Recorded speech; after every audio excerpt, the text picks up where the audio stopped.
Welcome to 99 TV. నేను Sai Sudha. Bulletin updates చూద్దాం. ప్రధాని మోదీ ఇవాళ రాత్రి 8 గంటలకు జాతిని ఉద్దేశించి ప్రసంగించనున్నారు. ఆపరేషన్ సింధూర్ తర్వాత ఆయన తొలిసారి ప్రసంగం చేయనుండటంతో సర్వత్రా ఆసక్తి నెలకొంది. పాక్లోని ఉగ్రవాద స్థావరాలపై భారత్ వైమానిక దాడులు చేసిన తీరును, కాల్పుల విరమణ ప్రకటన వెనుక కారణాలను ఆయన వివరించే అవకాశం ఉంది.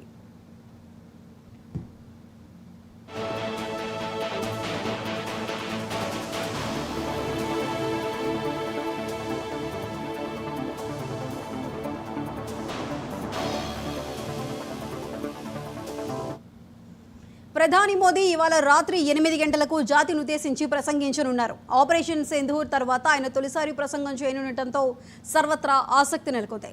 పాక్లోని ఉగ్రవాద స్థావరాలపై భారత్ వైమానిక దాడులు చేసిన తీరును, కాల్పుల విరమణ ప్రకటన వెనుక కారణాలను ఆయన వివరించే అవకాశం ఉంది.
ప్రధాని మోదీ ఇవాళ రాత్రి 8 గంటలకు జాతిని ఉద్దేశించి ప్రసంగించనున్నారు.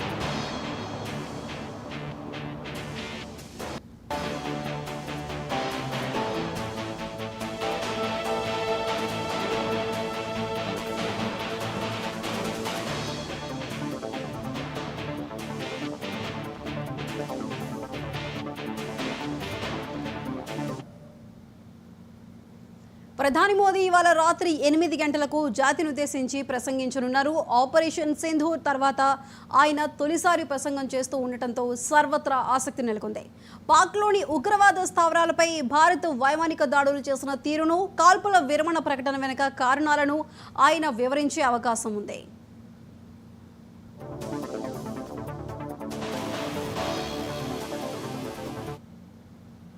భారత పాకిస్తాన్ డీజీఎంఓల సమావేశం ముగిసింది. ఈ చర్చల సారాంశాన్ని త్రివిధ దళాధిపతులు త్వరలో వెల్లడించనున్నారు. హాట్ లైన్ ద్వారా ఇద్దరు డీజీఎంఓల మధ్య చర్చలు జరిగాయి. కాగా ఇవాళ మధ్యాహ్నం జరగాల్సిన సమావేశం అనివార్య కారణాలతో సాయంత్రానికి వాయిదా పడింది.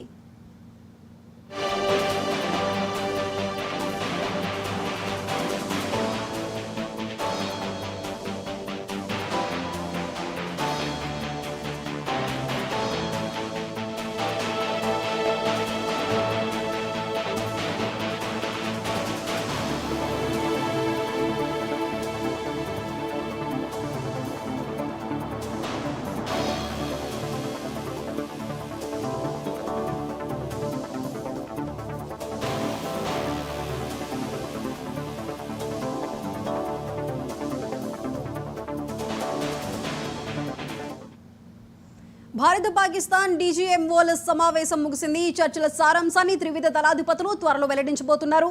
దీనికి సంబంధించి మరింత సమాచారం మా ఇన్పుట్ ఎడిటర్ నవీన్ అందిస్తారు. నవీన్, చెప్పండి. కొద్దిసేపటి క్రితమే ఇరు దేశాలకు సంబంధించినటువంటి డీజీఎంఓల సమావేశం కూడా ముగిసింది. ముఖ్యంగా ఈ రోజు మధ్యాహ్నం 12 గంటలకి జరగాల్సినటువంటి సమావేశం సాయంత్రం 5 గంటలకు కూడా ఈ యొక్క సమావేశం కూడా ప్రారంభమైనటువంటి పరిస్థితి నెలకొంది. దాదాపు 45 నిమిషాల పాటు కూడా ఈ యొక్క సమావేశం కూడా జరిగినట్టు కూడా మనకి సమాచారం ఉంటుంది. ముఖ్యంగా పాక్ భారత్ సంబంధించినటువంటి అంశాలపైన కీలకంగా చర్చించినట్టు కూడా తెలుస్తుంది. దాంతో పాటు ఇరు దేశాల మధ్య జరిగినటువంటి కాల్పులకు సంబంధించినటువంటి విషయాలు కావచ్చు, ఇప్పటికే పాక్ సివిలియన్స్ పై కూడా టార్గెట్ చేసుకుంటూ ఈ విధంగా ఫైరింగ్ కూడా చేశారు. దాంతో పాటు డ్రోన్స్ కూడా ఎగరవేస్తున్నటువంటి సందర్భం నెలకొంది. కాబట్టి ఖచ్చితంగా ఈ కొన్ని ఒప్పందాలు కూడా చేపట్టినట్టు కూడా తెలుస్తుంది. ముఖ్యంగా 3 ఒప్పందాలు కూడా చేపట్టారు. ప్రస్తుతం మనకి డీజీఎంఓ సైడ్ లోపల జరిగినటువంటి సమాచారం మనకు అందుతున్నటువంటి సమాచారం ప్రకారం ప్రధానంగా 3 ఒప్పందాలు జరిగాయి. అందులో ఒకటి కాల్పులు జరపకూడదు అని చెప్పేసి ఒకటి, దాంతో పాటు ఒప్పందం రెండో ఒప్పందం వచ్చేసి పౌరులని లక్ష్యంగా చేసుకోకూడదు అనేది 2 ఒప్పందాలు జరిగాయి. 3వ ఒప్పందం వచ్చేసి డ్రోన్ చొరబాటు కూడా జరగకూడదు అని చెప్పేసి కూడా ఈ 3 ఒప్పందాలు కూడా మొదటగా జరిగినట్టు కూడా తెలుస్తుంది. కాబట్టి ఈ భారత్ పాక్ సంబంధించినటువంటి విషయాల్లో మాత్రం ఇప్పటికే పాక్ మొదటిగా కూడా ఫైరింగ్ కూడా చేపట్టడం జరిగింది. దాని తర్వాత భారత్ సంబంధించినటువంటి ఆర్మీతో పాటు నేవీతో పాటు ఇంకా అనేక టీమ్స్ కూడా వారు రంగంలోకి దిగి పాక్ పై దాడి చేసినటువంటి సందర్భాలు నెలకొన్నాయి. కానీ భారత్ మొదటి నుంచి కూడా చెప్పేది ఒకటే, పాక్ సంబంధించినటువంటి వారిపై టార్గెట్ కాదు, ఇది కేవలం ఉగ్రవాదులు కావచ్చు, ఉగ్రవాదుల స్థావరాలపైనే మా టార్గెట్ అని చెప్పేసి గతంలో కూడా ఇటు ప్రధాని మోడీతో పాటు అనేక మంది రక్షణ శాఖ మంత్రులతో పాటు అనేక మంది డిఫెన్స్ సంబంధించినటువంటి అధికారులు కూడా చెప్పడం జరిగింది. కాబట్టి ఈ రోజు ఈ డీజీఎంఓలో జరిగినటువంటి సమావేశంలో మాత్రం ఈ ఒప్పందాల ప్రకారమే వీరు ముందుకు కూడా వెళ్ళినట్టు కూడా తెలుస్తుంది. దాంతో పాటు ప్రధాని మోడీ సరిగా 8 గంటల ప్రాంతంలోనే జాతిని ఉద్దేశించి ఈ అంశాలపై కూడా వారు ప్రసంగించేటువంటి అవకాశం కనిపిస్తుంది. ఎందుకంటే ఈ డీజీఎంఓలో జరిగినటువంటి సమావేశం చాలా కీలకమైనటువంటి సమావేశం. కాబట్టి ఈ సమావేశం ముగిసిన తర్వాతనే ప్రధాని మోడీ ఈ ప్రెస్ ఇది జాతిని ఉద్దేశించి ఈ యొక్క ప్రసంగం కూడా చేసేటువంటి అవకాశాలు కూడా ఉన్నాయి. కాబట్టి ఖచ్చితంగా అందులో అనేక అంశాలు కూడా ప్రధాని మోడీ ప్రసంగించేటువంటి అవకాశం కనిపిస్తుంది. ఎందుకంటే ఈ 2 దేశాల మధ్యలో జరిగినటువంటి యుద్ధం సంబంధించినటువంటి విషయాలు కావచ్చు, అక్కడ వారు ధ్వంసం చేసినటువంటి పరికరాలు కావచ్చు, అక్కడ ఉన్నటువంటి విమానాలకు సంబంధించినటువంటి ఎయిర్ బేస్ సంబంధించినటువంటి డ్యామేజ్ సంబంధించినటువంటి విషయాలు ఇప్పటికే ఎయిర్ ఫోర్స్ సంబంధించినటువంటి అధికారులు కూడా వివరించడం జరిగింది. దాంతో పాటు రాత్రి 8 గంటలకి ప్రధాని మోడీ పూర్తి స్థాయిలో వివరాలతో అంటే ఏ విధంగా దాడి జరిగింది, ఏ విధంగా పాకిస్తాన్ ని ధ్వంసం చేస్తారు, అక్కడ ఉన్నటువంటి ఉగ్రవాదుల స్థావరాలు ఏ విధంగా నిలమట్టమైన అంశాలపై కూడా వారు పూర్తి స్థాయిలో ప్రజలను ఉద్దేశించి కూడా వారు చెప్పేటువంటి అవకాశాలు కనిపిస్తున్నాయి. Right Naveen, thank you.